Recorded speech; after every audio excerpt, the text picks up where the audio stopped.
$50,000. Eso costaba la vida de un presidente municipal. Ni siquiera estaba pagado aún. Solo una promesa. Una oferta que bastó para que 2 sicarios activaran una sentencia de muerte. $50,000 que desataron el terror en Uruapan. Eran las 8:10 de la noche en la Plaza Morelos de Uruapan. La ciudad celebraba el Festival de las Velas. Lluvia ligera, aromas de tamal y copal en el aire, música de fondo, familias enteras con los ojos brillando por las luces del altar monumental. Carlos Manso, presidente municipal, caminaba relajado, con la mirada tranquila, rodeado de amigos y escoltas. Creía estar en casa en paz. Pero la paz en Michoacán es siempre un espejismo. De una calle lateral, 2 jóvenes avanzaron entre la multitud sin prisa, con pasos entrenados para no llamar la atención. Uno llevaba sudadera blanca, el otro gorra negra y un objeto oculto en la cintura. No venían a ver ofrendas, venían a matar. No gritaban, no sudaban, solo caminaban. Uno de ellos localizó al objetivo, vio las vallas, calculó el espacio, esperó, y cuando Carlos Manso bajó la guardia para abrazar a un familiar, 7 disparos rompieron la música. Una ráfaga seca, precisa, brutal. Una bala entró por el abdomen. Las demás lo siguieron como si compitieran por apagar su voz. El pánico fue inmediato. Gritos, niños corriendo, madres cubriendo a sus hijos con los brazos, vidrios rotos, olor a pólvora y miedo. El atacante intentó huir, pero fue abatido a los pocos metros entre los puestos de pan de muerto. El segundo fue capturado y llevado en calidad de testigo hasta que habló. Nos prometieron $50,000, 25 cada uno por matarlo. Lo dijo sin pestañear. Como si hablara de un favor cualquiera. Como si el asesinato de una autoridad fuera parte del menú diario en la guerra por el control de Michoacán. Y ese testimonio, esa frase seca, sin emoción, sin culpa, fue lo que terminó de encender las alarmas en todo el país. Porque Carlos Manso no era un funcionario cualquiera, era un alcalde que no se callaba, un hombre que había enfrentado al cártel Jalisco Nueva Generación en su propio territorio, que los señaló, que los exhibió, que les arrebató calles, fiestas, negocios y cómplices, y que pagó el precio exacto por hacerlo: $25,000 por bala. Omar García Harfuch fue informado esa misma noche y su respuesta no dejó lugar a dudas. Hoy, el Estado responde no por venganza, sino por justicia. Pero lo que los peritos descubrirían horas después revelaría una verdad mucho más oscura. Una que haría temblar a todo Michoacán. $50,000, ni siquiera en efectivo. Solo una promesa, una cifra que se repartía entre 2 jóvenes que caminaron directo hacia la historia más oscura de Uruapan. El alcalde Carlos Manso no tenía miedo. Lo había dicho en sus redes, lo había repetido en entrevistas y lo confirmaban sus escoltas. Si me toca, que sea haciendo lo correcto. Aquella noche del 1 de noviembre creyó estar a salvo entre su gente. Lo que no sabía era que su sentencia ya había sido dictada por el cártel Jalisco Nueva Generación. Los sicarios no llegaron en camionetas ni en convoy, se hospedaron en un hotel cercano. Uno de ellos cambió de ropa en un baño público. La sudadera blanca no fue elegida al azar, era camuflaje, imagen neutra en medio de un evento familiar. Y lo más perturbador es que ya lo habían hecho antes. La Fiscalía de Michoacán revisó los videos. Harfuch desde Ciudad de México pidió acceso total. Lo que detectaron fue escalofriante. En una secuencia inédita obtenida por Inteligencia Federal y compartida esta mañana por Omar García Harfuch en reunión cerrada con la prensa, se muestra al atacante comprando comida 1 hora antes del crimen. Caminaba relajado, bromeaba con el vendedor, pagó con un billete de 100. Esa imagen rompe toda narrativa de urgencia. No era improvisado, no era impulsivo, era metódico, frío, profesional. Harfuch lo dejó claro. No estamos ante sicarios desesperados, estamos ante operadores que fueron enviados con una orden clara y sin opción de regreso. Y luego soltó el dato que heló la sala. La pistola de 9 milímetros usada en el asesinato ya había matado antes, al menos en otros 2 ataques. El arma fue utilizada en un doble homicidio el 16 de octubre y en otro tiroteo el 23 del mismo mes, ambos en colonias dominadas por el CJNG. El mensaje es brutal. La misma pistola se mueve de mano en mano como si fuera un contrato. La cifra vuelve a aparecer como un eco maldito. 50,000 pesos no era una recompensa, era una inversión, un gasto mínimo para un resultado máximo. Silenciar a un alcalde que había osado hablar demasiado. La escena del crimen todavía guarda restos de vela derretida, papel picado y sangre. En medio de los altares por el Día de Muertos, el cuerpo de Carlos Manso cayó sobre un tapete floral. Su última mirada fue hacia la ofrenda. Su última palabra, nadie la escuchó. Los vecinos lloran. Los niños aún no entienden por qué ya no hay festival. Y mientras tanto, el sicario capturado reveló algo más, que tenían una ruta de escape trazada, pero no esperaban sobrevivir. ¿Por qué un joven aceptaría matar a un alcalde sabiendo que no saldría con vida? La respuesta está en algo mucho más siniestro, y Harfuch ya lo sabe. Lo que sigue no es un simple crimen, es una advertencia nacional. 50,000 pesos. Eso fue todo. Ni una deuda pagada, ni un adelanto, solo una promesa manchada de sangre. ¿Cómo es posible que la vida de un alcalde, un padre, un hombre que enfrentó al crimen valga menos que una motocicleta usada? En el laboratorio forense, la verdad salió a la luz. El cuerpo del agresor abatido fue analizado con detalle. Lo primero que notaron fue su edad. No superaba los 19 años. Su piel tatuada con símbolos improvisados, un cráneo, una corona, una figura infantil de Hello Kitty en el antebrazo. Su mirada, aún abierta, tenía el brillo inconfundible de alguien bajo los efectos de las drogas.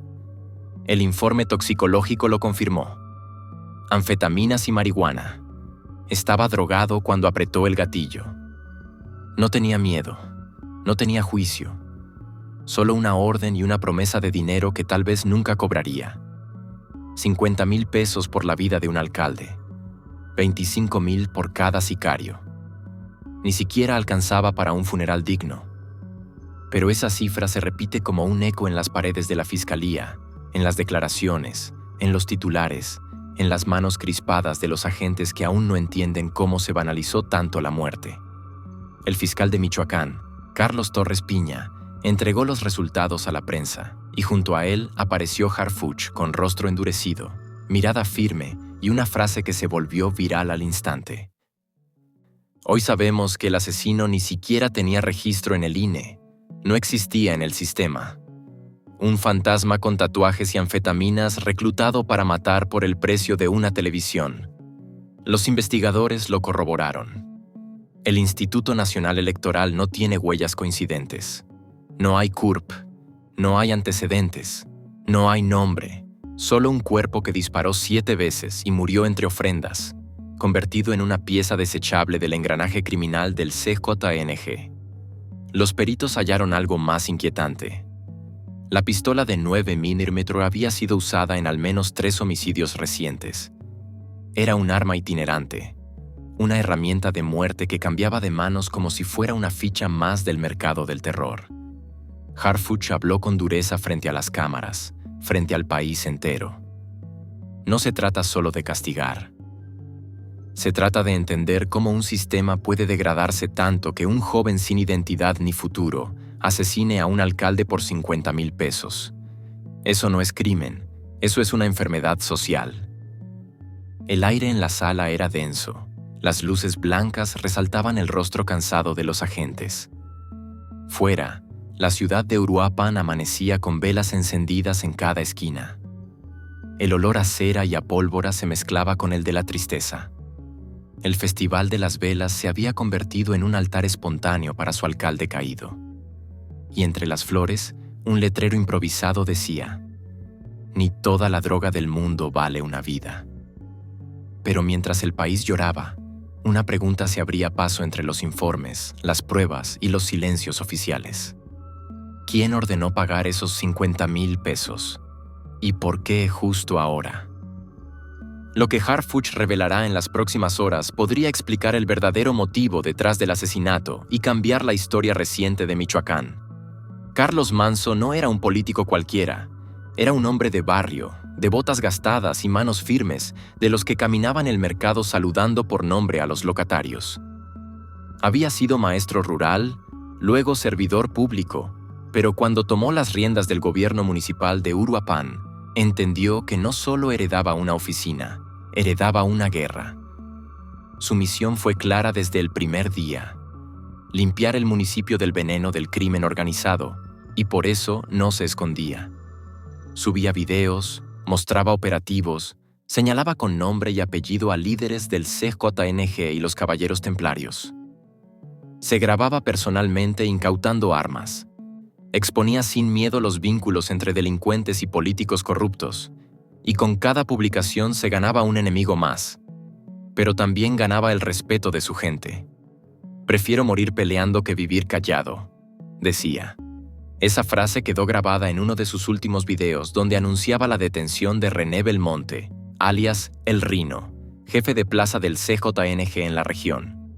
Ese día Manson no celebró, advirtió: «Esto apenas comienza. Uruapan no se va a rendir». En septiembre suspendió las fiestas patrias por una agresión armada contra sus policías. En octubre documentó el aseguramiento de granadas, rifles y casi 1 tonelada de droga en la sierra. En sus redes, los posteos no eran institucionales, eran gritos, denuncias, pedidos desesperados al gobierno federal. «No podemos solos, el pueblo está harto, y yo también». Caminaba con miedo, pero caminaba.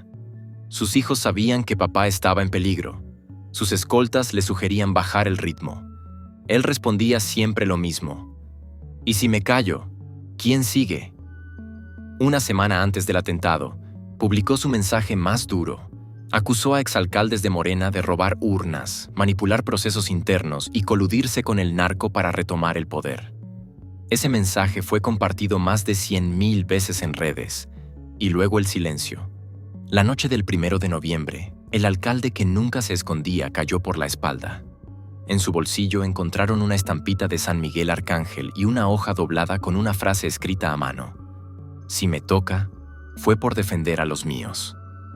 Pero ahora surge una nueva línea de investigación, porque según documentos revisados por el equipo de Harfuch, Manso estaba a punto de revelar algo mucho más grande y mucho más peligroso. Nada fue casual. El asesinato de Carlos Manso no fue un arrebato. Fue una operación trazada con precisión, planeada paso a paso por una estructura que funciona como una empresa, pero que vende muerte. Todo comenzó al menos un día antes del crimen. Uno de los sicarios, el mismo que sería abatido, llegó a Uruapan por la tarde. Se registró en un hotel a 2 cuadras del centro histórico. Mostró una credencial falsa.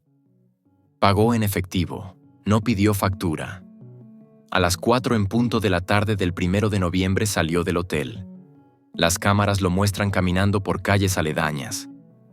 Pasó por una panadería, compró una botella de agua, luego entró a una tienda de ropa y eligió una sudadera blanca. Esa fue la prenda que usó para cometer el crimen. Era uniforme, era camuflaje, era parte del plan. El otro sicario detenido horas después reveló más detalles. Les dieron indicaciones precisas sobre cómo moverse, qué ropa usar, a qué hora actuar y por dónde intentar huir. La instrucción era clara. Lo van a encontrar en el festival. Disparan, corren. Si no salen vivos, no importa. Ya cumplieron. 50,000 pesos. Esa era toda la paga. $25,000 para cada uno si sobrevivían. Una especie de bono por ejecución. Uno de los detalles más escalofriantes es que la pistola utilizada estaba relacionada con 2 homicidios recientes. No era de ellos, era un arma del cártel, prestada para cumplir con el encargo. Eso indica una estructura mayor detrás del ataque. Una red que arma, entrena, coordina y descarta. Y aquí aparece una figura clave.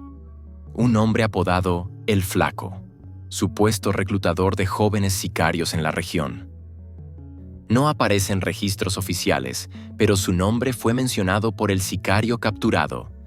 Y según Harfuch, su operación se basa en lo siguiente: elegir jóvenes sin registro oficial, drogarlos, adoctrinarlos con videos y promesas de poder, y finalmente, enviarlos a matar por sumas miserables. Este no fue un asesinato político, fue una ejecución estratégica, y lo más grave es que pudo ser replicada en cualquier otra ciudad del país, declaró Harfuch a agentes federales. Uruapan no fue elegido al azar. El Festival de las Velas era el escenario perfecto. Noche, confusión, gente, ruido, luces, y Manso ya había sido ubicado en eventos anteriores por células del CJNG. Los videos del atentado muestran algo aún más perturbador.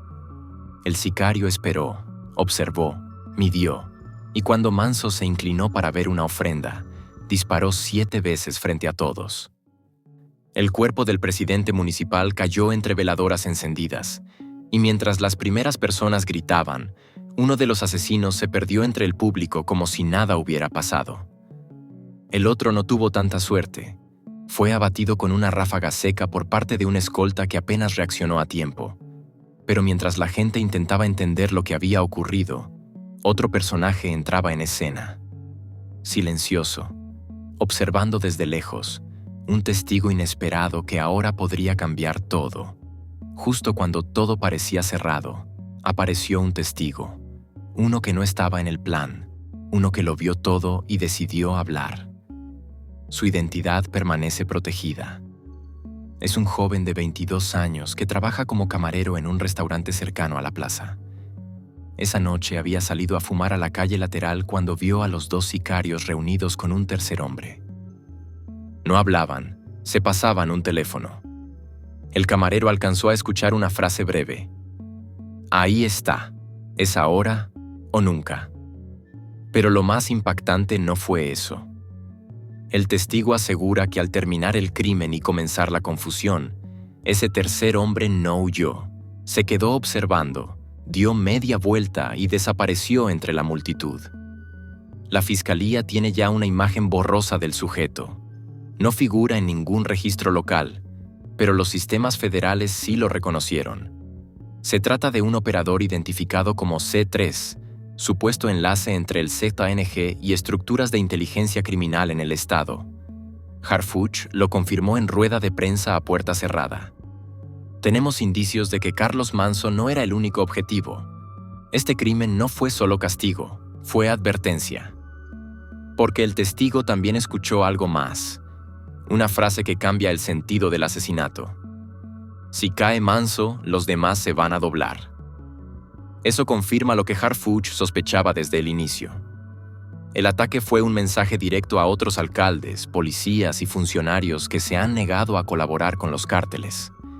El crimen fue la carta de presentación del nuevo régimen de terror que el CJNG busca imponer en Michoacán. Si hablas, caes. Si denuncias, mueres. Y si resistes, te ejecutan por 50,000 pesos. Y no es una teoría. Ya hay más de 5 presidentes municipales amenazados en el estado, y algunos han comenzado a abandonar sus cargos en silencio. Otros han solicitado protección federal, pero el daño ya está hecho. El asesinato de Manso rompió una línea invisible, la que separaba a los que aún creían en el estado de los que ya se entregaron al miedo.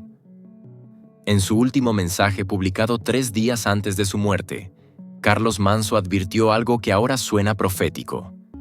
Si yo caigo, que no caiga la verdad conmigo. Ahora, gracias al testimonio de ese camarero, el mapa del crimen se reconfigura.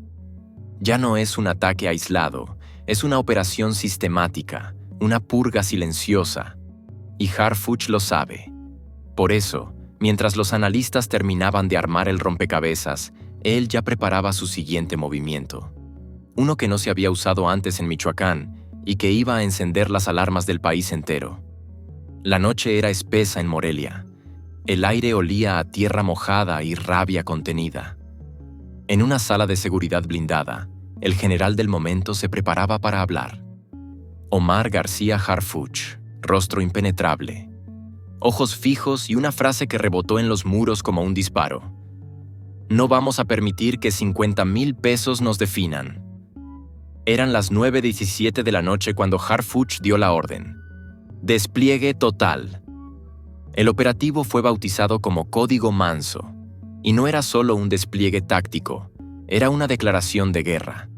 Más de 300 elementos federales, inteligencia de Sedena, drones térmicos y comandos móviles fueron enviados a Uruapan, Parácuaro, Pátzcuaro y La Piedad. El objetivo: cortar el flujo financiero y operativo del CJNG, congelar cuentas, interceptar llamadas, aislar mandos.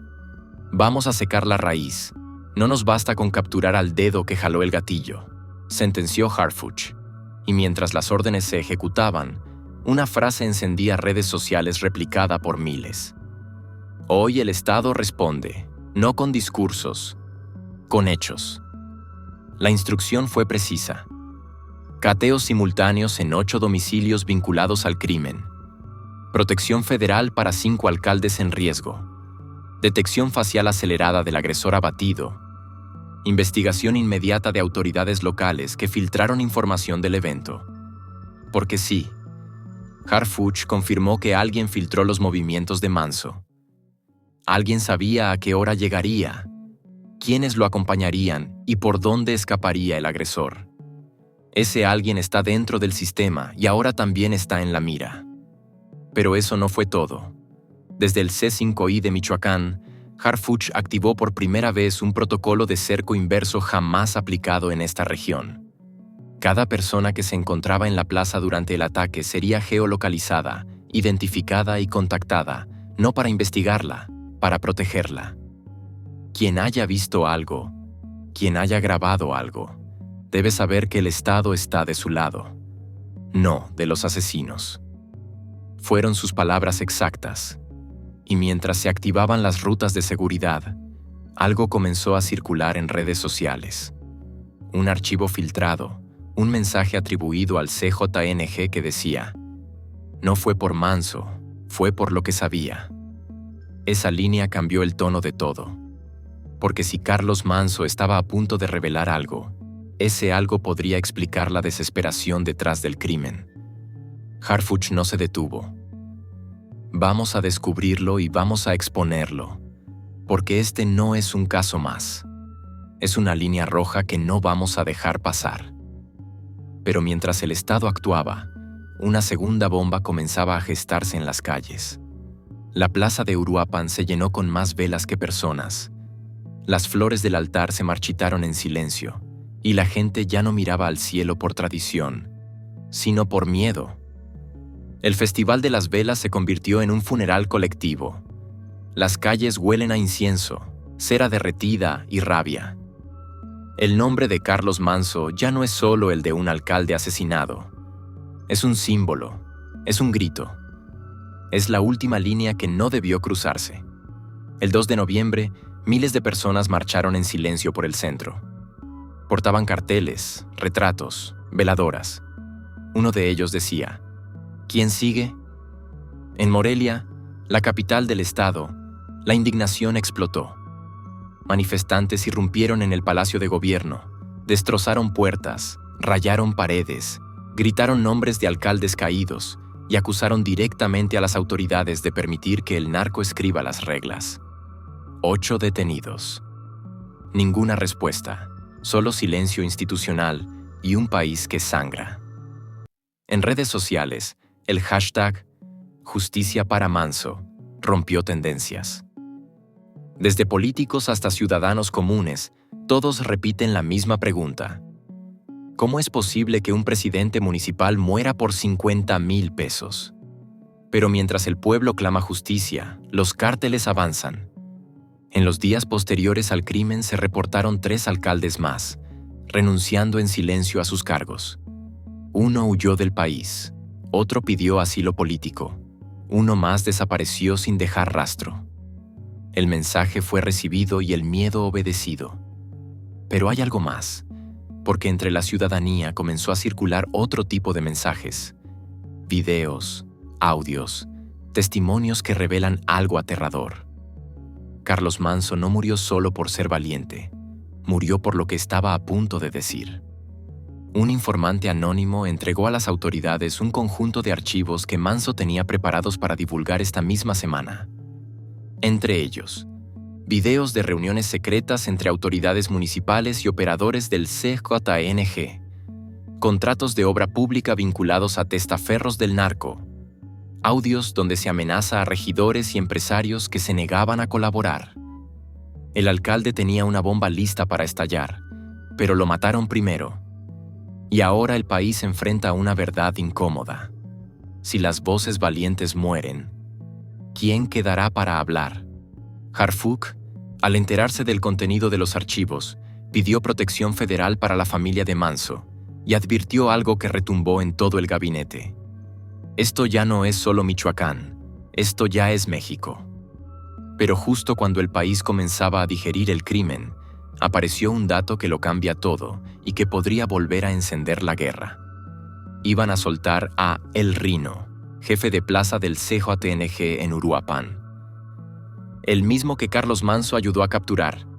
Lo iban a dejar libre, y Carlos lo sabía. Ese era el verdadero motivo. No fueron solo los videos, no fueron los decomisos, no fueron los discursos. Fue lo que descubrió después. Fue el nombre que encontró. Fue la traición que estaba a punto de exponer. Entre los archivos que Manso tenía preparados para publicar, hay uno en particular que Harfuch ya confirmó como auténtico. Un documento confidencial dirigido desde una oficina estatal solicitando la liberación de René Belmonte, alias El Rino, por supuestas irregularidades en su detención. La orden venía firmada por un funcionario de alto nivel con vínculos directos a Morena. Carlos lo descubrió y decidió hacerlo público. Tenía todo listo. Iba a dar una conferencia, iba a mostrar las pruebas y iba a acusar, iba a encender una tormenta. Y entonces llegaron los 50,000 pesos, no como soborno, como castigo, como sentencia. Y ahora lo entendemos todo. Carlos Manso no fue asesinado por enfrentarse al narco. Fue asesinado por evidenciar que el narco ya está dentro del poder y que la impunidad no se combate, se protege desde arriba. La reacción federal fue inmediata. Harfuch anunció la apertura de una carpeta especial por encubrimiento, corrupción y colusión con el crimen organizado. Solicitó formalmente al INE y a la UIF la revisión de cuentas, contratos y relaciones políticas en Michoacán, y lo dijo sin miedo en cadena nacional. No vamos a callarnos. Carlos Manso murió por decir la verdad. Nos toca a nosotros terminar de contarla. Hoy, mientras la plaza de Uruapan sigue cubierta de flores, pancartas y veladoras, la pregunta ya no es solo quién mató a Carlos Manso. La pregunta es, ¿quiénes lo dejaron morir? ¿Quién abrió la puerta? ¿Quién firmó ese documento? Porque en este país, un sicario puede cobrar 50,000 pesos por apretar un gatillo, pero un político puede ganar millones por guardar silencio. Y ese silencio también mata. Carlos Manso ya no está, pero su voz aún resuena entre los pasillos del ayuntamiento, en las pancartas de los niños, en las lágrimas de su madre y en los pasos firmes de quienes, pese al miedo, aún se atreven a decir la verdad. Que lo sepa todo México. Carlos Manso no fue víctima, fue advertencia. Y como dijo Harfuch, a este país lo están matando a pedazos, pero todavía hay quienes se atreven a defenderlo.